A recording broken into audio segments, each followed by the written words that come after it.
গরমে এক গ্লাস ঠান্ডা কফি আর তাতে যদি নারকেলের ঘ্রাণ আর আইসক্রিমের মিষ্টি স্বাদ মেশে, তবে সেটাই হয়ে উঠতে পারে আপনার দিনটা একটু আলাদা করে তোলার উপায়।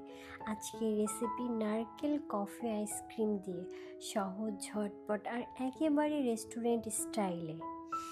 এই রেসিপিতে যা যা লাগবে: ঠান্ডা দুধ হাফ কাপ, নারকেল দুধ 1 কাপ, ইনস্ট্যান্ট কফি 1 চা চামচ, গরম পানি 2 টেবিল চামচ, চিনি বা মধু স্বাদ মতো, ভ্যানিলা আইসক্রিম 1 বা 2 স্কুপ, বরফ কিছু টুকরো।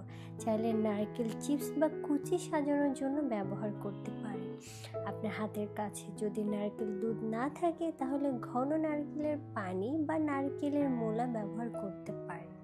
প্রথম ধাপে আমরা বানাবো কফির ফেনা। ছোট একটা বাটিতে কফি, চিনি আর গরম পানি নিয়ে ভালো করে বিট করে নিতে হবে। চাইলে হ্যান্ড হুইস্ক বা ছোট ইলেকট্রনিক ফেনা ব্যবহার করতে পারেন। কফির রং যত গাঢ় আর ফেনা যত ঘন হবে, তত মজার হবে চূড়ান্ত স্বাদ। আপনি চাইলে এই কফির ফেনা ফ্রিজে রেখে পরে ব্যবহার করতে পারেন। আমি আজকে এই ছাঁকনিটা দিয়ে কফির ফেনাটা তুলব।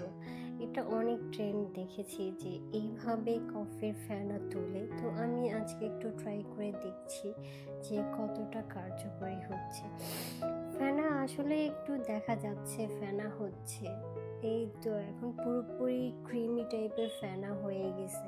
যত বেশি ঘন ফেনা হবে ততই খেতে মজা হবে। তারপরে চেষ্টা করবেন অনেক বেশি ফেনা করতে। দেখুন এর টেক্সচারটা কত সুন্দর লাগতেছে দেখতে, দেখেই মন ভরে যাচ্ছে, এত সুন্দর। এবার একটা গ্লাসে আমি কিছু বরফ দিয়ে দিচ্ছি। এরপর আমি নারকেলের দুধ আর ঠান্ডা দুধ ঢেলে দেব। নারকেলের দুধ ও ঠান্ডা দুধ একসাথে দারুণ একটা ট্রপিক্যাল ফ্লেভার তৈরি করে। আপনার যদি নারকেলের দুধ ঘরে তৈরি করতে ইচ্ছে করে, তাহলে শুধু নারকেলের সাথে পানি ব্লেন্ড করে ছেঁকে নিলেই হবে। এবার সেই ফেনা করে রাখা কফিটা গ্লাসের উপর ঢেলে দিব। দেখতে যেমন সুন্দর, খেতে আরও বেশি মজাদার। এরপর দিয়ে দিব আমার পছন্দের ভ্যানিলা আইসক্রিম 1 স্কুপ। তার উপরে আমি দিয়ে দিচ্ছি মধু। আপনারা চাইলে নারকেল কুচি বা নারকেল চিপস ছিটিয়ে পরিবেশন করতে পারেন। রান্না মানেই শুধু খাওয়া নয়, একটু নিজের মতো সময় কাটানো, নিজের পছন্দের স্বাদে মনটা ভালো রাখা। আপনিও এই রেসিপিটা একবার ট্রাই করে দেখুন। যদি ভালো লাগে তাহলে আমার চ্যানেলটিকে সাবস্ক্রাইব করতে ভুলবেন না। প্রতি সপ্তাহে আমি নিয়ে আসি সহজ, মজাদার আর নতুন কিছু রেসিপি। লাইক, কমেন্ট আর শেয়ার করতে ভুলবেন না। আজকের মতো এতটুকুই। দেখা হবে পরের রান্নায়।